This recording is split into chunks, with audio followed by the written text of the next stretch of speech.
channel. I am Heather Tiemann. I'm a realtor down here in the beautiful Lexington, Columbia area of South Carolina. And today we're going to be talking about top mistakes people make when moving to the Columbia, South Carolina area. But before we get started with that, I'm going to ask if you could please like and subscribe to my channel. I would greatly appreciate it. It really helps with the YouTube algorithm. And we have broken 500 subscribers, so we only need 50 more by the end of the year to reach my goal. So I really appreciate all that love and support. And then my kids did teach me how to do the new heart, which seems unnecessarily difficult, but maybe I'm getting old. I don't know. And then I did want to show you my shirt. Isn't it cute? It has sardines on it. But we'll hop on into this. So top mistakes people make when moving to the Columbia area. We're going to start with number one, choosing a neighborhood too quickly. So when you move here, especially when you've only visited once, twice, maybe none at all, a lot of people pick a neighborhood but don't understand all the dynamics that go in with that. They see the house, they like the way the house looks, they see the price, they're like, that's a great price, let's go for it. But if you're commuting to Fort Jackson, or you're commuting to Northeast Columbia, or wherever the case may be, you need to understand traffic patterns. So these are questions that you would want to ask your realtor. Understanding if you're going to have to take 20 all the way up to the Northeast, what you should be expecting. And honestly, don't just rely on your realtor. During the times that you're going to be driving, check Google Maps. So if you're commuting at 8 o'clock in the morning, so at 8 o'clock in the morning, plug in the house address that you're interested in and where you're having to travel for work.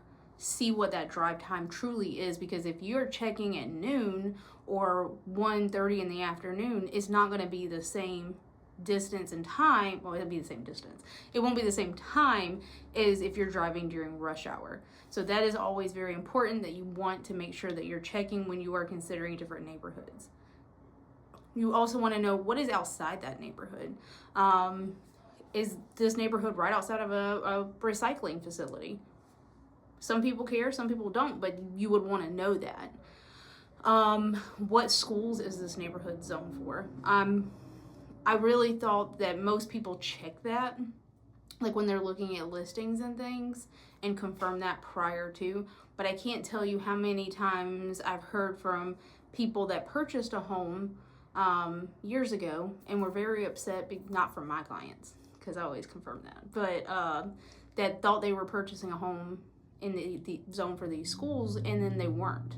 They just assumed that all of Lexington 1 schools or Richland 2 schools or Lexington Richland 5 schools were all the same, and they're not. So definitely checking and double checking that is very important when picking a neighborhood and an area. 5 minutes can make a world of difference when you are looking at different areas. So at least come and drive through if you can. So we kind of talked about that. And we kind of talked about number 2 on my list, which is assuming all schools are created equal. I can't dive too much into schools and if they're good, if they're bad, if they're this, if they're that. However, a lot of people assume, like I spoke about in just a second ago, is that all Lexington 1 schools are the same, all Richland 2 schools are the same, all Lexington 4 schools are the same, and they are not. We'll take Lexington 1 for example. You have schools in Lexington 1 that are in the town of Lexington. You have ones that are in Red Bank. You have ones that are in Pillion and in Gilbert. It's wildly different depending on the school that it's zoned for.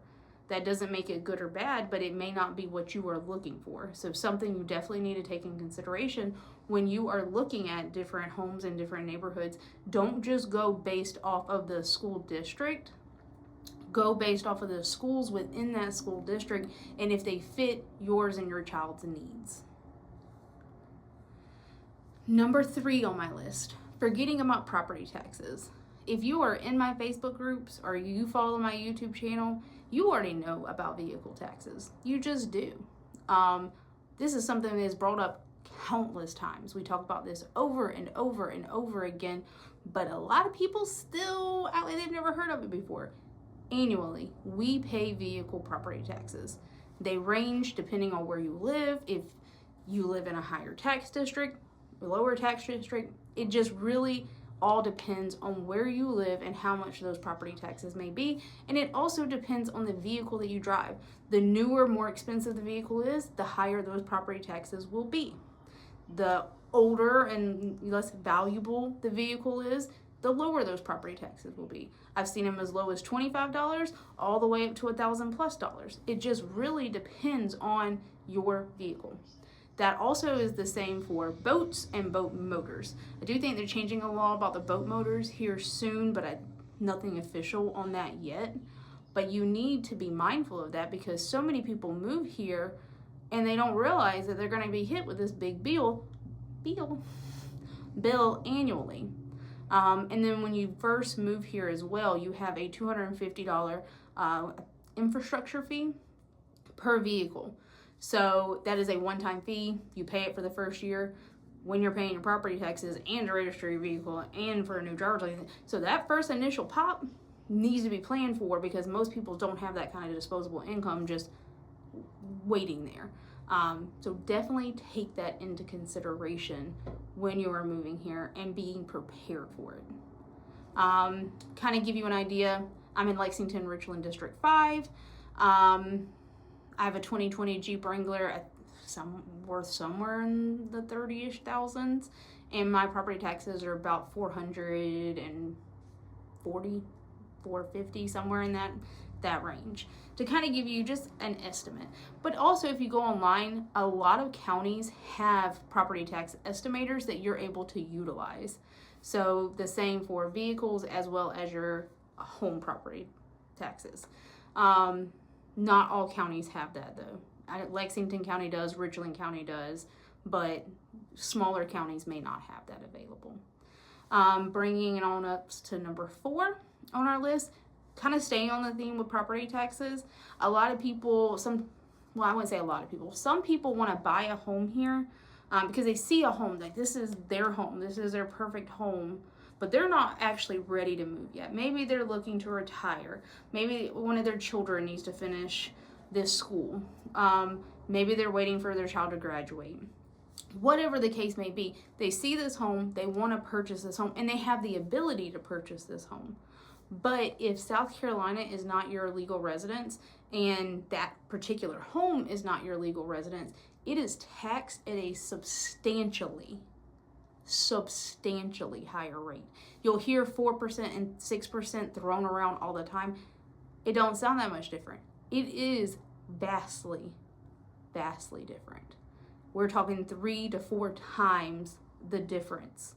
So you can definitely do that. You can buy a home here if you don't plan on moving here until next year or 2 years from now, but you need to be prepared for that property tax bill because it is going to be substantial and it can hurt.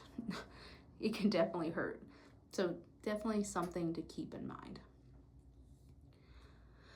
Number 5 on my list. I realize that this video is getting kind of long, so I'm gonna stop dwelling too much into them. If you have more questions about them and you want me to, explain further, drop a comment below. I'm always happy to, respond in the comments or anything like that.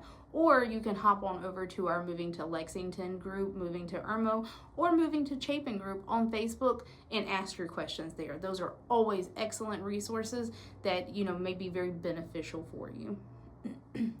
So I think we're on number 6 now. Number 6 on my list is not preparing for the climate. A lot of people move here and they're like, oh, you have mild winters, but they're just not prepared for it. We have a wide variety of weather. We just do. Summer, it is hot, humid, and muggy. There is pollen in the spring. We do have hurricane season. I would not worry too terribly much about hurricanes. Most of those are going to be along the coast. By the time they make it this far inland, it's most of the time just like a tropical storm or a bad thunderstorm. During the summer, we will always have pop-up thunderstorms. Very common. They normally don't last too terribly long. 20 minutes, 30 minutes. If you lived in Florida, you'd probably understand. Very common there as well. So make sure that you are prepared for this. And our winters, while mild in terms of, we don't get a lot of snow and you can really go out and do things during the winter, they still do get cold. They can be below freezing overnight. Occasionally, like this past winter, it got very cold and it did snow. So those things can still happen here, even though they're not overly common. Then, kind of going with that, a lot of people move here from the Northeast, and their winter electric bill or gas bill or whatever the case may be is a lot cheaper here, but we make up for it in the summer. So definitely make sure you're budgeting for that. Going to number 7, bugs. We got bugs. So you need a budget for bug control. Termites. I always recommend having a termite bond on your property if you can do so, because termites, we are in a subtropical climate, so we will have termites here. Termite bond protects your property. If you were to ever get termites while you have that termite bond, the termite company will take care of it for you, as well as fix any damage that occur because of it. But termites are just one thing. We have mosquitoes, a lot of mosquitoes. Gnats, we have a lot of gnats. Palmetto bugs are another big one. A lot of people move here and they think their house is infested with palmetto bugs. Generally, they're not. If you live around a lot of trees or you have a lot of bushes in your front of your house, you may see them more often than you would otherwise. But those are things you need to take in consideration. Having your house sprayed if you want to do that, or making sure that, you're purchasing the materials to spray your house, just to make sure that these bug problems don't overwhelm you. I don't even know what number I'm on now. Am I on number 8? Let me know if I'm wrong in the comments. Number 8 is misjudging how spread out things are. So Columbia, Lexington, Irmo, Chapin, Northeast Columbia, all the surrounding areas, we are not walkable areas. We're just not. Now, if you go into the city and you park somewhere, yeah, you can walk around to a few different shops, a few different restaurants, and things like that. But it is not where you're going to leave your house and just walk up to the grocery store, generally. I guess you could if you're willing to walk that far, but it is not the same in the sense that a lot of people are used to. Our area does have some sidewalks, but sidewalks are not abundant. So keep that in mind. A lot of people assume that you can bike everywhere or rely on public transportation. Columbia does have like the Comet bus. It does provide some public transportation, but it's probably not what you are used to. So keep that in mind. You likely will need a car, and you will need to be prepared to drive. A lot of people move here and they don't understand that just because you live in Lexington doesn't mean that everything you'll ever want to do and need will be in Lexington. You'll have to travel into Columbia. Maybe you're going into Irmo. Everything is not in your town. It is nothing for me to drive from Lexington to Columbia. I do it almost on a daily basis, from Irmo to Lexington every day. That is what I'm doing. It is not uncommon. Generally speaking, most those times it's about 20-minute drive. So something to be prepared for. Number 9, I'm going to do 10 because I'm kind of running out of time here. Expecting a big city vibe. Columbia is a medium-sized town with like a southern charm to it. It's a slower pace, it's family focused, and people mistake it, for like places like Charlotte, Atlanta. We're not like that. It is definitely smaller, not as populated, not as many things to do. So you need to be prepared for that. You are moving to a medium-sized city, and if you don't live in that medium-sized city, you are moving to suburban towns. They are not tourist attractions. They are places where people live, not necessarily where people visit. Number 9. A lot of people assume that Columbia is just a college town. That cannot be further from the truth. Yes, USC is big, but the city is more than just that. It has military bases, healthcare, government, and tech. They are all growing in Columbia. So don't just think that Columbia is just a college town, because it's not. And we'll go to number 10. A lot of people don't ask enough questions. Ask your questions. figure it out. A lot of people are like scared to ask questions because they're like, oh, this is a stupid question. There are no stupid questions. If you are asking questions about an area you've never been in, or even an area that you've only visited once or twice, ask your questions. But also take what people say with a grain of salt, because what one person's opinion may be vastly different than another person's opinion, because a lot of people don't live the same lives and they don't have the same outlook. So what I like to do is gather all those opinions, listen to them, try to understand where they're coming from and where their mindset may be, and see if they're applicable to me. Because if you hear people complaining, I don't have any friends here, people are mean, yada, yada, yada, that wouldn't apply to me, because I'm going to go out, I'm going to make friends, I'm going to meet people. That's my personality. But if you're somebody that sits at home and doesn't go out and doesn't do things, then you may have that same experience. So you got to kind of look inward and see if that may be applicable to you. Same with schools. So if you have a kid with an IEP, maybe leaning more heavily on people that have children with IEPs, understanding, okay, so they have something similar to me, I should listen to their opinion more. Because if you have a child that doesn't have an IEP, that, you know, is gifted and talented, that goes in and goes to school and doesn't struggle with school, that same experience would not be applicable to you, or may not be applicable to you. So finding people that have similar situations, have similar personalities, and seeing if their opinions may be more valid for you. I hope that made sense. I know I kind of went off on a tangent there, but I feel like that I always find to be a lot more valuable than, you know, just blindly listening to what everybody says. But we are now at 17 minutes and I have ran my mouth enough. If you have any questions, or if you have any mistakes that you made when you were considering a move here or a move to another area, let me know it in the comments. I love to hear them. I love to grow and understand the mindset of people. I talked about this in my Moving to Lexington group, and I got a lot of valuable insight there. So until next time, I'll talk to you later. Bye.